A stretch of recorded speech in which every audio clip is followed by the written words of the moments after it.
بینەرانی بەڕێزی تەلەڤیزیۆنی کۆمەڵە لە بەرنامەی تەندروستی سڵاوی خۆم و باقی هاوکارانم کە بۆ پێشکەشکردنی بەرنامە زەحمەتێکێژن پێشکەشتان بێت و هیوادارم کە مەجالتان بێت تا بەرنامەی تەندروستی ئەم هەفتەیشمان کە لەسەر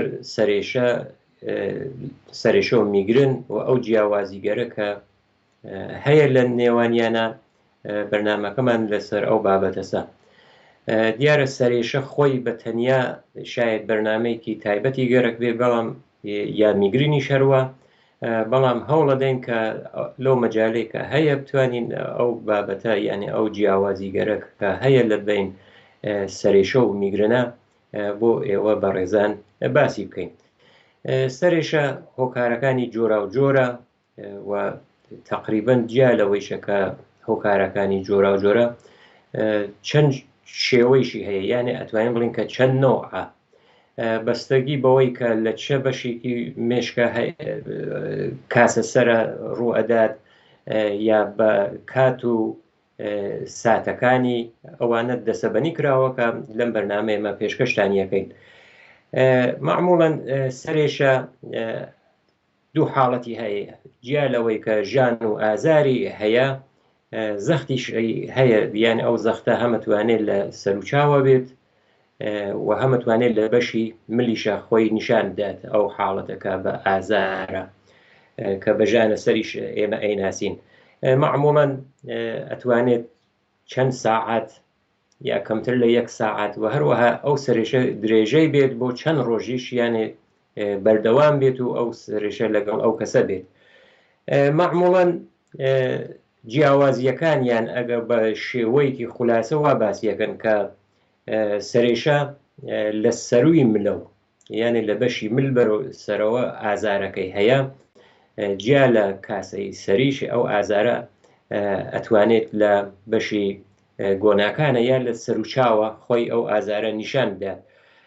ئەسڵی ترین جیاوازی کە لە نێوان ئازاری سەرێشە و میگرن هەیە، ئازاری میگرێن زۆر زۆر بەهێزترە، قووەتی زۆرترە و حاڵەتێکیشی هەیە کە چڵەوە شنێت سەرێشەی کە لە میگرنە خۆی نیشانەدات.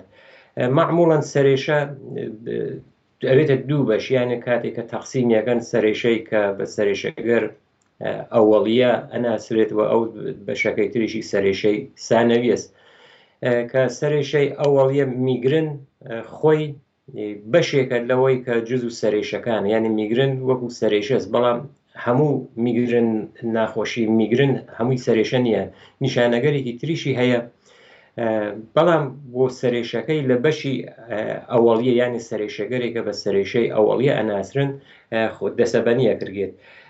سەرێشەی ثانەویە معموڵەن سەرێشەگەرێکن کە هۆکارەکەی عامڵێکی ترە، ئەو عامڵە ئەتوانێت نەخۆشیک بێت یا هەر ئسترسێک بێت، ئسترابێ بێت ئەو کەسە هەیەی، بۆیە چۆن هۆکارەکەی شتێکی ترە بە سەرێشەی ثانەویە ئەناسرێت.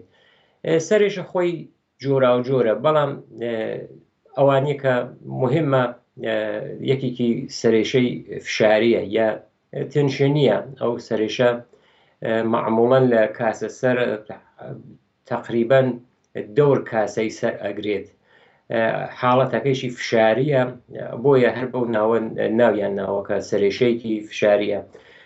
معموڵەن 1 تا 3 لە سەدی گەورە ساڵان ئەوە تەجروباکەن، ئەتوانێت لەو کەسانێک کە ئەم سەرێشەی فشاریانە هەیە ئەتوانێت تا 15 ڕۆژیش ئەم سەرێشە درێژەی بێت. هەروەکە ئەرزخەمەتانم کرد ئەمە وەکو حاڵەتێکی نەواریە، دەور سەر کاسەی سەرە جاروباریش لەم لاولەولای سەریش ئەتوانێت خۆی نیشان بدات. هۆکارەکانی زۆرن، بەڵام ئەو هۆکارگەرە کە ئەڵێم کە ئەتوانێت بێتە سەرچاوەیەک بێ بۆ تووشبوون بە سەرێشەی فشاری ئەوەیە کە برسیەتی ئەگەر کەسێک بەهۆی هەر هۆکارێک ماوەیەکی زۆر تووشی برسیەتی بێت، ئەو برسیەتیە ئەتوانێت ئەو سەرێشە دروستکات. خەموکی یا ئەفسردگی دڵە ڕاوکێ ئەوانیشە یەکێک لە عوامڵێکن کە ئەتوانێت ئەو سەرێشەی فشاریە دروستکە. کەمبوونی خەو، ئاپنەی خەو، ئاپنە ئەو حاڵەتە کەسانێک ئەخەبن پرخەیان زۆرە، حاڵەتی خەفگی دەساتیان، ئۆکسیژنیان کەمە بێتەوە ئەو سەرێشە ئەتوانێت ئەوەیە کە دوای هەڵەسن لە خەو یا داشڵەکەن ئەبینن کە سەرێشیان هەیە ئەو سەرێشەی تەنشێنیەسە یا ئەو سەرێشە فشاریەسە.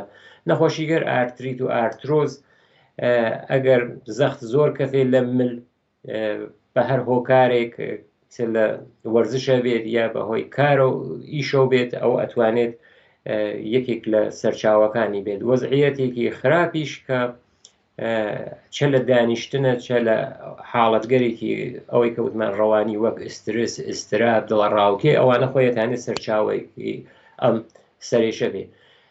سەرێشەیەکی تریش کە هەیە بەناو سەرێشەی هۆشەی ئەناسرێ ئەو سەرێشە کە هەروە لە ناوەکەی دیارە وەکو هۆشە وایە شوێنەکەی سابت نییە شوێنەکەی ئەگۆڕگێت ئەگەر ساعاتێک یا ماوەیەک لە بەشێکی سەر ئەتوانێت بگوازرێتەوە لە بەشێکی سەر ئەو نقطە ئەو ئازارە زۆرتر خۆی نیشان ئەدات. معموڵەن سەرێشەی هۆشەی لە بەشێکی سەر خۆی نیشانەدات دوایەوەشە لە پشتی چاوە ئەو ئازارە ئەو کەسە هەستی پێکات.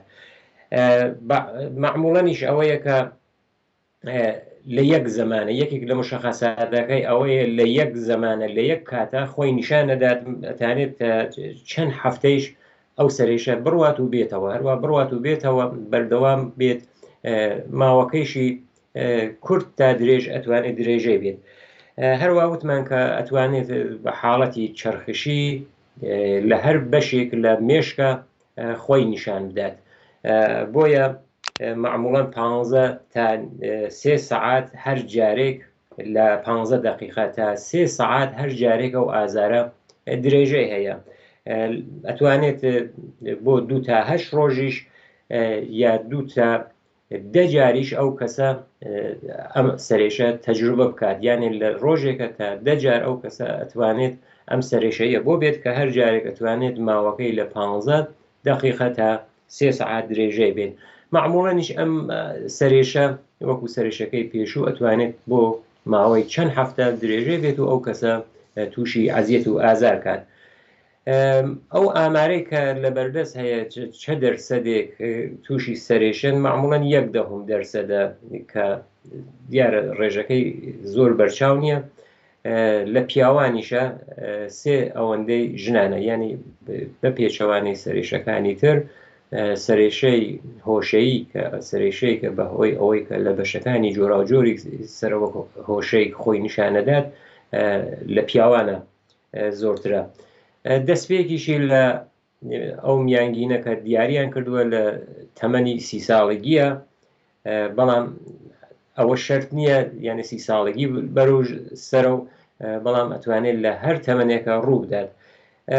ئەگەر بۆ جارێکی تر نیشانەکانی ئێمە دەست نیشانکەین ئازارە بەسەو ئازارە لە بەشێکی سەرە لە تواو کاسەی سەر نییە لە بەشێک لەو کاسە سەرەسە ئازارەکە ها لە پشت چاویشە چاو سوورە بێت ئاوی لێتێت ئارەقەکاتە و کەسە هەست بە خەفیگیە کات ئاژیتاسیۆنی هەیە یانێ بێقەرارە لە شوێنەکە ناتوانێت بن بێت بەهۆی ئەو ئازارۆ کە هەیەی لە لێدانی دڵیشە ئاڵوگۆڕگەرێکە تێتە پێشەوەی معموڵەن زۆرترە بێتەوە. ئەو شتانێک کە ئەتوانێت محەڕک بێت بۆ سەرێشەی هۆشەی جگەرە کێشانە یا تەماکووە ئەوە ئەتوانێت دەور ببینێت هەروەها نێرگەلە و قلیانیش یەکێک لەوانەسە لە بازێ ئامارگەرە ئیشارێش کراوە کە ئەلکولیش خۆی ئەتوانێت دەور ببینێت. معموڵان ئەو کەسانی کە فعالیەتێکی لەش یا وەرزشێکی زۆر تونکەن لە باز نە لە هەموویانە بەڵام ئەتوانێت لە بازێک کەسە خۆی نیشاندات. یەکێک لە مەواردی مهم کە ئەتوانێت محەڕک بێ بۆ سەرێشەی هۆشەیی بۆنە کە ئەو بۆنە ئەتوانێت بۆنی ئەتر بێت بۆنی لاکی نینۆک بێت یا ڕنگ بێت ئەوانە ئەتوانێت محەڕک بێ بۆ ئەو نەخۆشە. نەخۆشیکی تر کە باوە لە ناو سەرێشەکانە بە ناو هێمیکرانیای بەردەوامە ناسرێت. ئەمە معموڵەن سەرێشەگەرێکن کە زۆر بەردەوامن کەم و زیاکات ئەو کەسە هەستەکات کە ئازارەکە کەم بووگە زۆرە بێتەوە دیسانەوە تێتە خوارەوە معموڵەن بەشێک لە سەر ئەمە تحت تەئسیر خۆی قەرار ئەدات ئەتوانێت درێژخایەنیش بێتەوە 3 تا 5 لە 24 ساعاتە ئەم سەرێشە ئەتوانێ بێت.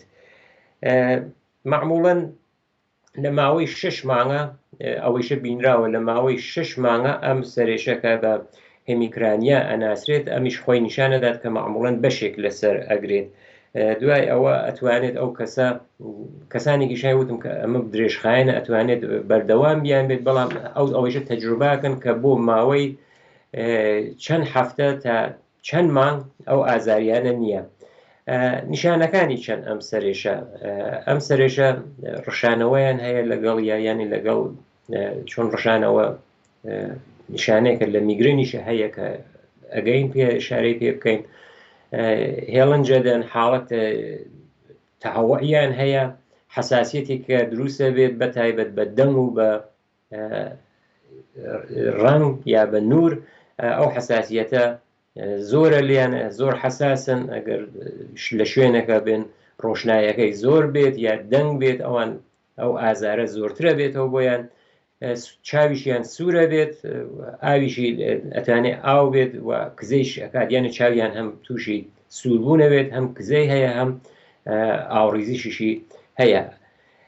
ئەمیش ئەتوانێت ئارەقەکان هەست بە بێقەراری و ئاژیتاسیۆنەکەن و بە نیشانەیەکی تریشکە هەیە چاوەکانیان ئاوسێ بێت یانە متەوەڕەمە بێت، ئەوش یەکێک لە نیشانەکانە. معموڵەنیش لە ژنانە زۆرترە تا پیاوان، وەکو سەرێشەکەی پێشوو کە سەرێشەی هۆشەیی بوو، تەماکۆ، نێرگەڵە و هەروەها ئەگەر فعالیەتێکی بۆ کەسانێک کە مستعدی ئەم سەرێشەنە ئەگەر فعالیەتێکی زۆری لەشیان بێت ئەتوانێت ئەوانە هۆکار بن. وتمان سەرێشەکان ئەوەڵیە و سانەویان، ئەوانەی کە ئشارەمان پێگەر جیا لە میگرنی شەر ئەوەڵیەس کە هێشتا ناتوینە سەر باسەکەی نەخۆشیگەر سەرێشەگەر ئەوەڵیان. ئەو سەرێشەگەرە کە سانەویان معموڵەن سیستم عەسەبی دەرگیرەوێت، سیستم عەسەبی کە دەرگیر بوو ئەو سەرێشە تووشیانە بێت. هۆکارەکانی ئەتوانێت خەلەلی لێ لە خەوە، یعنی سەعاتەکانی خەو کەمەوە بێتەوە یا بە هەر شێوەیەک ئەو پرۆسەی ئەو چەرخەی خەوە تووشی تەنزیماتی بشێوگێت، ئەو ئەتوانێت یەکێک لە هۆکارەکان بێت. ئەگەر تومڕ یا لۆیک لە مەغزە بێت، ئەویش یەکێک لە هۆکارەکانە، ئەوانەی کە تووشی سەکتەی مەغزیە بن یا بازێت دەرمانگەر کە ئەو کەسانەی کە تەرکیەکەن ئەتانێ ئەوانە محرک بێت، جیا لەوەیشە هێتترۆما یا زەربەی کە بە سەر وارد بێت ئەتوانێت لە درێژماوە یەکێک لە هۆکارەکانی ئەو سەرێشە بێت. معموڵەن ئیلتیهاب، گەشکە، تەشەنۆج یا بە هەر شێوەیەک ئەگەر مایع نخاعی نەشت کات، ئەوانە ئەتوانێت یەکێک لە هۆکارەکان بێت. ئەمانە لە باسی سەرێشە بوو تا میگرن خۆی علایمی کەس میگرن معموڵەن یەکێک لە ئەخلالگەر سەرێشەکەی شەرواکە شارەمان کرد سەرێشەیەکی ئەوەڵیەس کە ئەتوانێت ئازار بێت بە چاو سەرێشەیەکی معمولیە، ئازارەکە زۆرترە. معموڵەن ئەو حملاتە ئەو شەرحاڵی کە بە دوکتر ئەیدەن ئەو بە ئەپیزۆد یا حملە ئەیناسێت، ئەوانە زۆرن یانێ ڕێژەکەی ها لەسەرەوە. ئەوەیش عەرز خەمەت بینەرانمان کەم کە سەرێشە خۆی فقط یەکێک لە نیشانەکانە، نیشانەکەرێکی تریشی هەیە میگرن، بەڵام سەرێشە تایمەکو بڵێن وەکو پایەیترین نیشانە بێت، چون بازی لە میگرن هەیە کە ئەو نیشانەی سەرێشەیە نییە یا ئەگەر بیبێ زۆر کەمە. معموڵەن ئەو سەرێشەشە کە هەیەە لە میگرێنە چڵە وەشنی یانێ زەرەباندارە، زۆریش بەقووەتە، یعنی ئازارەکەی زۆرە، تااقەت بەدەرە، معموڵەن بەشێک لەسەر دەرگیرەکات، بەڵام ئەو احتماڵیشی هەیە کە هەردوو بەشی سەر دەرگیر بێت. ئەو علایمیشە کە ئەو کەسە هەیەتیەوە ئەتانێت لە چەند سعات تا چەند ڕۆژ درێژەی بێت ئەو سەرێشە، بەڵام بازێک کەسیش هەیە کە لە ماوەی 1 هەفتە چەند جار ئەو سەرێشەیە بۆ دێت و ئەڕواتەوە. میگرن تقریبەن مەرحەلەبەنی کراوە، یعنی لۆ کاتەی کە پێش دەست پێکردنی تا تەواوبوونی مەرحەلەبەنی کراوە کە بە چوار مەرحلە تەقسیم کراوە. مەرحلەی ئەوەڵی مقدماتیە یا مەرحلەی ئەوەڵیە، مەرحلەی دووەم یا ئەو کە بە فازی حاڵە یا ئەو خەرمانێک چۆن خەرمانێک دۆر مانگ دروستە بێ، ئەو حاڵەتی خەرمانە شتەکان کە ئەبینن هلالێک یا حاڵەیەک یا خەرمانێک لە دەور ئەو شتە ئەبینن لەبەر چاویانە هەیە، ئەوە کە بە فازی ئاورا یا بە فازی حاڵە ئەناسرێت. فازی سێوەمی فازی سەرێشەکەس کە دەست پێکات. فازی کیشی هەیە کە پۆستدرۆمی پێڵێن کە ئەوە فازی ئاخرە، ئەو حاڵەتگەرێکی ناخۆشی هەیە کە دوای سەرێشەکە بۆ ماوەی چەند ڕۆژ تا چەند هەفتە یا زیاتریش ئەتوانێت درێژەی بێت. ئەگەر بە شێوەیەکی خولاسە فازەکان تەشریحکەین، ئەو مەرحلەی یەکەمەکەی مەرحلەی مقدماتیەکەی ئەوەیە کە بە مەرحلەیەکی دکتۆرەکان بە مەرحلەیەکی پێشاگایی، یانێ ئەوەی کە ئاگادارکردنەوەست کە خەریکە حمڵەکە دەست پێکا و حمڵە میگرنیە معموڵەن پێش ئازارەکە دەست پێکات، ئەتوانێت ئازار بێت، بەڵام ئەم مەرحلە معموڵەن ئازارێک هەست ناکە ئەو یەک نەفەرە. ئەوەش عەرز خەمەت بینەرانمان کام حاڵەتە ئەتوانێت یعنی تا دەست پێکی ئازارەکە یا دەستپێکی ئەو حاڵەتە کە ئەو خەرمانە یا ئەو حاڵە کە لە بەرچاوە دروست ئەبێت ئەتوانێت ساعاتگەر یا ڕۆژگەریش درێژە بکێشێت. معموڵەن عەلایەمیان هەست ئەو کەسانێک کە پێش دەستپێکی ئەو مەرحلەی کە بینینە، یعنی ئەو خەرمانەیە ئەو حاڵەکە لە چاوە دروستە بێ حاڵەتیان هەیە. یەکێک لەو حاڵەتگەرە لە خۆق و خۆیانە تەغیراتێک ئەبینرێت، زوو عاجزە بن، ناڕەحەت ئەبن، عەسەبیە بن، ئاتەنین ئاوا بڵێ حاڵەتێکی عەسەبیان هەست، ئیشتیهای یا هەوەسی بازێک جۆرێ لە خواردنەکانەکان، ملیان سفتە بێتەوە، هەست بەواکەن کە ملیان سفتە و بووگە گرژە و بووەتەوە، باوێشکە دەن، بەردەوام تووشی باوێشکە ئەدەن، ئەتوانێت هەم قەبزیان بێت هەم ئیسهاڵیان بێت. لێرە حەساسیەتێکی زۆر پەیاکەن بە ڕۆشنایی، جیا لەوەیشە بە دەنگ و هەروەها بە بۆنیش، یعنی ئەو حەساسیەتە کە خۆیان هەستی پێەکەن کە حەساسە بنەوە ئەزانن کە ئەو کەسانێک کە تووشی میگرنن کە ئەو حاڵەتەستە کە دیسانەوە ئەو سەرێشیانە بۆ دێتەوە. لە فازی دوومەکە بە فازی خەرمانە یا فازی حاڵە بڵێن ئەناسرێت، ئەوە معموڵەن اختلالاتەکە حسیە، معموڵەن لە پێش یا دوایشە هەر ئەتوانێت درێژەی بێت لە حمڵە، یعنی پێش حمڵەکە دوای حمڵەکە هەر ئیدامەی بێت، هەم لە بینینە هەیە ئەو اختلالات حسیە، هەم لە لەمسە و هەم لە قسەکردنە، بۆیە لەم سێ بەشە ئەو کەسە تحت تاثیر قەرارادات، بۆیە ئەتوانێت ئەو حاڵە بەتایبەت خەرمانەی چاوەکە کە ئەی بینێت ئەو مەسەڵەن دوورۆ تواشاکە وەکو پەردەیەکی ڕەنگی وەکو دایرەیەکی ڕەنگین ئەو شوێنە ئەشکێتەوە، ئەتوانێت لە یەک چاوە بێت یا ئەتوانێت هەردوو چاوەکەی ئەو کەسە ئەو حاڵەتیە تێدا بێت.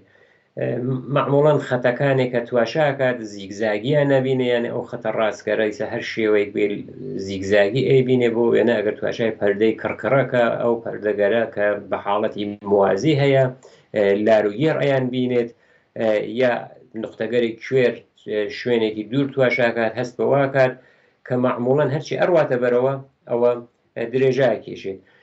لە حاڵە حسیەکەی وتمان کە ئەو بەشەی حسیەکە وتمان لەمسەوێ ئەو کەسە هەست بە وەکو دەرزیاژن کرایەوێت بەشێک لە لەشی ئەو هەستیشیە هەیە ئەوێنێت بەشێک لە لەشی وەکو دەرزیاژن بێت، ئەگەر وتمان نوریش بێ ڕۆشنایی بێت زۆر ئەحساسی ناڕەحەتیەکات، معموڵەن لەسەر ڕێگەچوون حرەکەتیشە خۆی ئەتوانێت تەسیر دابنێت، وەختی قساکات قسەکانی بإصلاح نامەفهومە حاڵی نابین، یا کەسێک قسەی بۆکات دەرکی بۆی ئەو کەسەکە ها لەم فازە زۆر مشکلە پێ بڵێن کە بنووسێت، نووسین و یا خوێندنی کتێ و ڕۆزنامەیەشی بۆ هەروە مشکلە بێتەوە و هەروە لە بیرکردنیشە. تا ئەگەین بە مەرحلەی سێەکە کە فازی سەرێشەکەیە. لەم فازە معموڵەن ئەتوانێت ئازارەکە هەم خەفیف بێت هەم ئەوەی کە زۆر لە سەرەوە بێت ئازارەکە، معموڵەن لەم بەشەیەتر هەیەەکە ئەحساس بە ئۆرژانسەکەن ئەبێ بڕون بۆ ئۆرژانس وە لەوێت لە دەرمان استفادە دەکەن. معموڵەن لە مەرحەلەی سەرێشە ئەگەر فعالیەتی بەدەنیان بێت لەسەر ئیشە بن یا لە شوێنێکە بن کە ڕۆشنایی بێت، دەنگ بێت، بۆن بێت، ئەم ئازارە خراپترە بێت، یعنی زۆرترەوە ئەبێتەوە. هەروە ئەتوانێت تووشی ڕشانەوەیشیان بکات و هێڵنج لێدانیان کە. بەڵام وتمان لە حمڵەی میگرنیە کولەن هەموو حمڵەی سەرێشەی نییە، حاڵەکەی هەیە، بەڵام ئەو خەرمانێک کە وتمان کە ئەروایسە لە تەسویرەکە ئەیبینن بۆ وێنە ئەو نمونەیەکە کە ئەو کەسەکە تواشاکات وا ئەبینێت شتێک دۆر دایرەی بینینەکەی ئەو کەسیە گرتووە. ئەو فاز ئاخریشە کە بە فازی پۆستدرۆمە ناسرێت یا فازی ئاخرە معموڵەن دوایەوە کە سەرێشەکە نەمات، سەرێشەکە تواو بوو، ئەو کەسە ئەتوانێت هەست بە ماندوویەتی کات، کەمێ سەر لێ شێوایی هەیە، یا حاڵەتێکی لە کولە بڵێن ئەو حاڵەتە حاڵەتێکی ناخۆشیە کە ئەم حاڵەتە کە دوای سەرێشەکە دێتە پێشەوە ئەتوانێت لە چەند ساعات و تا چەند ڕۆژ درێژەی بێت. معموڵەن میگرێن دەسەبەنیە کردێت، دەسەبەنیەکانیشی ئەوەیە جۆرێکی هەیە ویتاوت ئاوڕای پێ ئەڵێن، یانێ ئەو خەرمانە نییە، یانێ ئەوەی کە وتمان لە بینینە ئەو نیشانەکە وەکو نیشانەی لە فازی دوومە خۆی نیشانەدات. لەم حاڵەتە ئەو حاڵەتە ئێمە نابینین. معموڵەن سەرێشەکان لە 4 تا 72 ساعات ئەتوانێت درێژەی بێت، ئەلایەنێکیان نییە، یانێ پێش ئەوەی کتوپڕ یەکسرە ئەچنە فازی سەرێشە.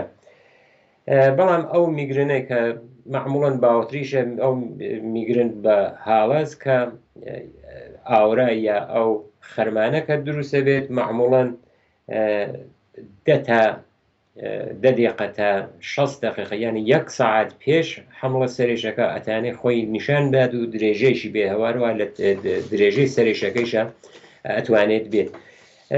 میگرێنێک تریش هەیە کە بە میگرنی زک ئەناسرێت، معموڵەن مناڵان تووشیە بن، ئەو مناڵانی 3 تا 10 ساڵە کاتێکە ئەو سەرێشە ئەگرن حاڵەتی وەکو ئازاری زک، ڕشانەوە، ئەوە تووشیان ئەدات کەەوە بە میگرنی زک ئەناسرێت.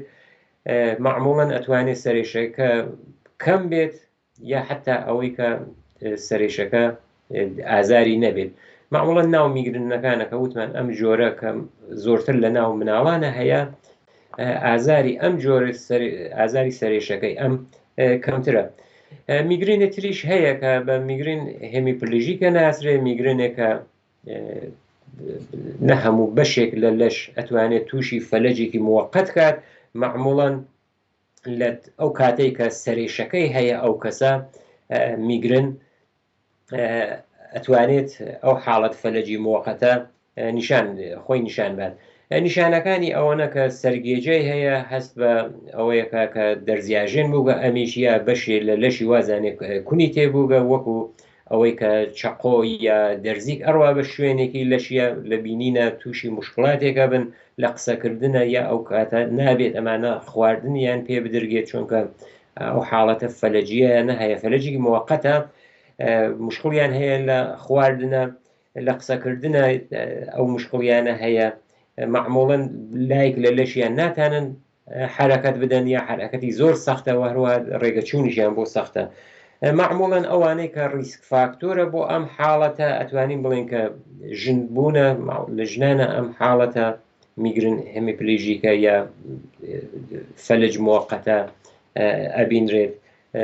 لە ناو خانەوادە ئەگەر سابقەی خانەوادەگیان بێت ئەویش ئەتوانێت یەکێک لە نیشانەکان بێت، و هەروەها خەلەلی کە لە ناو خەوە دروست بێت.